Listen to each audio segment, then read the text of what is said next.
হেলেঞ্চা বা হেলেঞ্চি যেই নামেই বলুন না কেন, এই শাকটা কিন্তু খুবই সুস্বাদু। আর এই শাকটার কিন্তু অনেক গুণাগুণ। যাদের বাতের ব্যথা আছে, গিরায় গিরায় ব্যথা করে, তারা কিন্তু এই শাকটা খেতে পারেন। এই শাকটা খেলে কিন্তু গিরায় গিরায় ব্যথা, বাতের ব্যথা কিন্তু অনেকটা নির্মূল হয়ে যায়। এই শাকটা কিন্তু আয়রন ক্যালসিয়ামের ঘাটতিও পূরণ করে। আসসালামু আলাইকুম। আজকে আমি শেয়ার করব হেলেঞ্চা শাক ভাজি, একদম রং সবুজ রেখে কিভাবে এই শাকটা ভাজবেন। প্রত্যেকটা শাক কিন্তু রং সবুজ থাকলে খেতে কিন্তু খুবই ভালো লাগে, দেখতে যেমন সুন্দর লাগে খেতেও ভালো লাগে। তো চলুন কথা না বাড়িয়ে আজকের এই ভিডিওটা শুরু করা যাক। ভিডিওটা শুরু করার আগে আপনাদের কাছে ছোট্ট একটা বরাবরের মতো রিকোয়েস্ট করছি, প্লিজ আপনারা একটা লাইক দিয়ে ভিডিওটা কন্টিনিউ করবেন।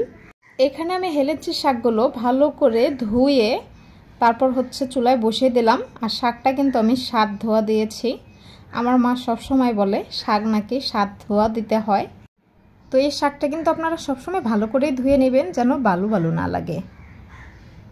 তারপর এখন আমি দিয়ে দিলাম সামান্য পরিমাণ লবণ। লবণটা দিলে কিন্তু শাকটা দ্রুত নরম হয়ে আসে। দেখুন দ্রুত নরম হয়ে এসেছে। আর আমি কিন্তু শাকটা কোনো ঢাকনা দিয়ে ঢেকে দিইনি। ঢাকনা দিয়ে ঢেকে দিলে শাকগুলো কালচে একটা ভাব আসে, কালো হয়ে যায়, খেতে কিন্তু ভালো লাগে না, দেখতেও সুন্দর লাগে না, পুষ্টি গুণাগুণও নষ্ট হয়ে যায়। ঢাকনা দিয়ে শাক ঢেকে দিবেন না, তাহলে কিন্তু শাকের সবুজ ভাবটা নষ্ট হয়ে যাবে। আমি ঢাকনা ছাড়াই শাকটা রান্না করে নেব। বন্ধুরা, আমি কিন্তু এই শাকটা ঝরঝরা করে ভাজবো না। হেলেঞ্চি শাকটা একটু নরম করে রান্না করলেই কিন্তু খেতে কিন্তু ভালো লাগে আর স্বাদও বেড়ে যায়। কিছুক্ষণ পরপর নাড়া দিতে হবে, খেয়াল রাখতে হবে যেন শাকটা নিচে পুড়ে না যায়। শাকটা পুড়ে গেলে কিন্তু তিতো একটা ভাব আসবে, খেতে ভালো লাগবে না, খুবই বাজে একটা স্মেল আসবে। তো আমি চুলার জালটা কিন্তু মিডিয়াম হিটে রেখে শাকটা এইভাবে খুরসুনির সাহায্যে শাকগুলো এইভাবে নরম করে দিচ্ছি।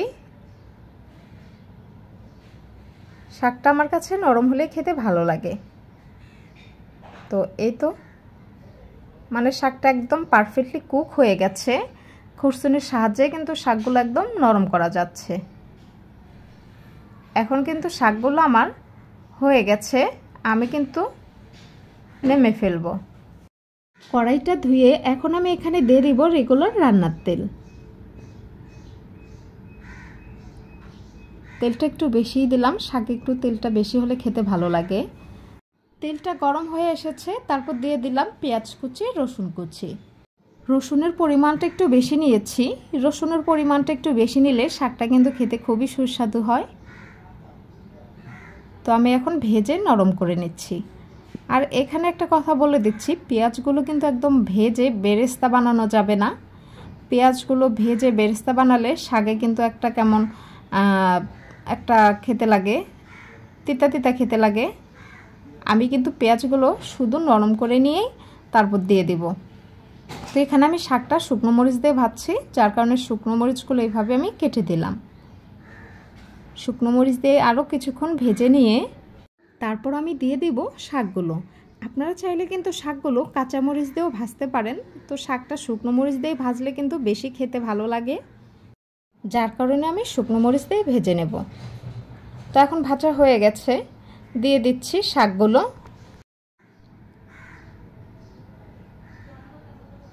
পেঁয়াজগুলো দেখতেই পারলেন কীরকম করে আমি ভেজে নিয়েছি। এইভাবে কিন্তু আপনারা ভেজে শাক রান্না করে খেয়ে দেখবেন, খেতে কিন্তু ভালো লাগবে। আর শাকে দেখতেও কিন্তু রসুন পেঁয়াজগুলো সুন্দর দেখা যাবে। তো এখন আমি শাকটা ভালো করে নাড়া দিয়ে মিক্স করে নিচ্ছি পেঁয়াজ রসুনের সঙ্গে। শাকটা দেখে কিন্তু বুঝতে পারছেন শাকটা কতটা সুস্বাদু হবে। এখন কিন্তু শাকটা ভালো করে 2 থেকে 3 মিনিট ভেজে নেব। এর বেশি ভাজবো না, কারণ বেশি ভাজলে শাকটা মুচমুচে হয়ে যাবে আর খেতেও ভালো লাগবে না। শাকটা আমি নরম নরম করেই ভেজে নিচ্ছি, আর পুষ্টি গুণগুলো নষ্ট হয়ে যাবে বেশি ভাজা ভাজা করলে। শাক থেকে কিন্তু খুবই সুন্দর একটা স্মেল বের হয়েছে। আর শাকটাও কিন্তু আমার ভাজা হয়ে গেছে। আমি কিন্তু শাকটা নরম নরম রেখে ভেজেছি। এখন আমি শাকটা সার্ভ করে নেব। দেখুন বন্ধুরা, কত সুন্দর একটা কালার এসেছে। আর শাকটা কিন্তু দেখতে খুবই সুন্দর হয়েছে, মাশাআল্লাহ। তো আজকের আমার এই সহজ বাঙালি শাক ভাজি রেসিপিটা কেমন লেগেছে অবশ্যই কমেন্ট বক্সে জানাবেন। আর ভিডিওটা ভালো লাগলে বন্ধুদের কাছে শেয়ার করে দেবেন। ভিডিওতে একটা লাইক দিতে কিন্তু ভুলবেন না, আপনাদের একটা লাইক আমার কাছে খুবই মূল্যবান। তো আজকের ভিডিওটা আমি এখানেই শেষ করে দিচ্ছি। সবাই সুস্থ থাকবেন, ভালো থাকবেন। আল্লাহ হাফেজ।